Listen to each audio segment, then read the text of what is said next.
Logo styles can vary wildly, and there are many to go over. Before we begin, I have a logo style cheat sheet as a downloadable resource. These aren't the only logo design styles out there. There can be hundreds. Main logo categories like seals and word marks, the ones we studied in the last lesson, never change. But logo styles do, with new styles added each year, while other styles falling out of fashion.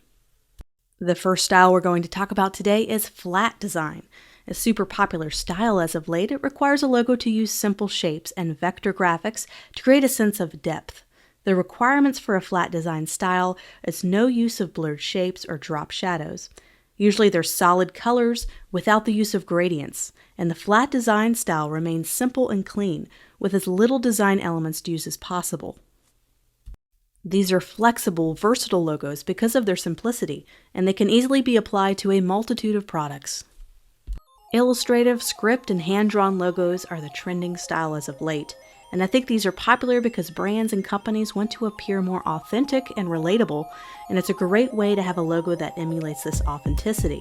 As a designer, this one is the toughest style to master because it requires some comfort with drawing and illustration, a skill that is sometimes comes more natural to some people than others.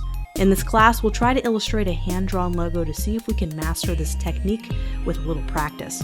I think companies and brands are going to continue to move toward this direction, so it's our job as designers to be prepared for what lies ahead. Grunge-style logos use gritty textures with holes, rips, and sometimes destroyed edges. These rough logos can give a logo a sense of rawness and a worn look. The texture adds depth and character, and the key to a great grunge logo is a more subtle use of texture, one that will not interfere with the readability or logo in the type. Geometric logos use a combination of basic shapes to create a geometric pattern. They're sometimes created by using grids. This example here was created using the isometric grid, which we'll use later on in the class. You can also use standard grids to create a multitude of shapes that come together to create one unique shape. Geometric logos can be simple and clean, yet some can have detail and be very ornate. Geometric logos can give the logo a modern, clean look. Gradient and gradient overlay logos use a combination of gradients or blending modes to create a sophisticated, layered look. They can provide big pops of vibrant color and create an endless amount of intersecting shapes in the in-between areas. Eye-catching and beautiful, this logo style is great for giving off a youthful, energetic vibe. Crest-style logos are a fantastic way to organize those logos that need many lines of type, including an established date, maybe a subline of the company or a byline, and also a main company name. Accompanying symbols can also be used in the crest to further explain the company's mission and values. Next up are polygon logos, and they use a combination of geometric shapes, but mainly triangle shapes, to create a computer-generated 3D look.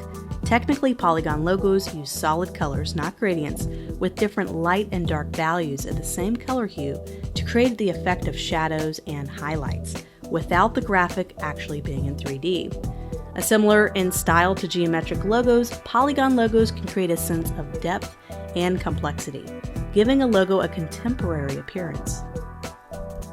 Golden ratio style logos use the golden ratio to piece together their elements. These intersecting circles, which follow the 1 to 1.61 ratio, create shapes and curves, which paired together can create animal figures, letters, and more. The golden ratio logo is used often by design experts and ad agencies to show the client that design has a sense of purpose. It had a method of creation and was created by using a system, not just created because it looked cool. Creating logos with the golden ratio can be hard to master at first, but worth the extra effort to look a little professional.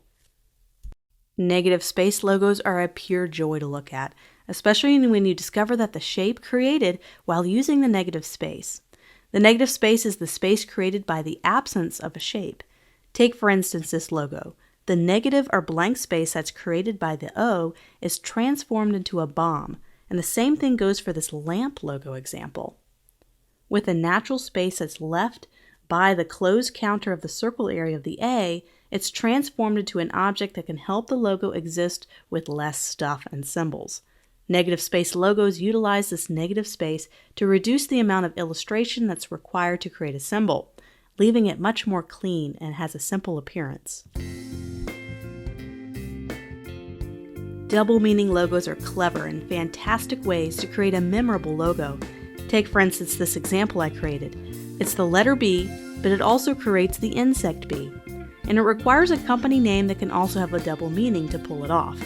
But if you have something that comes together like this, then take the chance. Memorability is the mainstay of a solid logo design.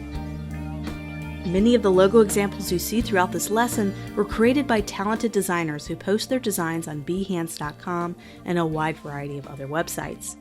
There's fantastic resources in finding a little logo design inspiration if you ever feel stuck on coming up with a theme or idea for your logo design.